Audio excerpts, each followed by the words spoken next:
So bedroom రెగ్యులర్గా ఉందని feel అవుతున్నారా? సో ఫీల్ అవ్వకండి, మీకోసం నేను ఒక ప్రోడక్ట్ అయితే తెచ్చేసాను. సో ఇదైతే ఇప్పుడు ఓపెన్ చేసేద్దాము అండ్ నేను ఎక్కడి నుంచి ఆర్డర్ చేశాను అనేది కూడా చెప్పేస్తాను. సో ఫస్ట్ అయితే ఇది ఓపెన్ చేసేస్తున్నాను నేను.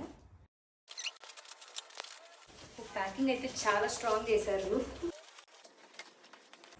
సో నేనైతే ఇది ఆర్డర్ చేసింది ఇన్స్టా పేజ్ నుంచి, మెమరీస్ ఇన్సైట్ అని. ఆ పేజ్ అయితే నేను కింద ట్యాగ్ చేస్తాను, మీకు కావాలంటే చెక్అవుట్ ద పేజ్. ఫస్ట్ అయితే కనపడుతున్నాయి కదా, సో ఇదేంటో చెప్పేస్తాను, మీకు చూపిస్తాను. So and here comes the light and remote for that light and ఇవేమో holders. This is the complete set they have provided. So ఇది ఎలా ఉంటుందనేసి మీకు నేనైతే పెట్టి చూపించేస్తాను. సో ఫస్ట్ అది చూసేయండి. ఈ సెట్ మొత్తం కలిపి నాకైతే 2000 పడింది. సో ఇది ఎలా ఫిక్స్ చేయాలి ఏంటి అనేది ఇక్కడ మనం స్కాన్ చేస్తే ఆ ట్యుటోరియల్ మొత్తం ఉంటుంది. సో మీకు కావాలంటే చెక్అవుట్ దర్ పేజ్.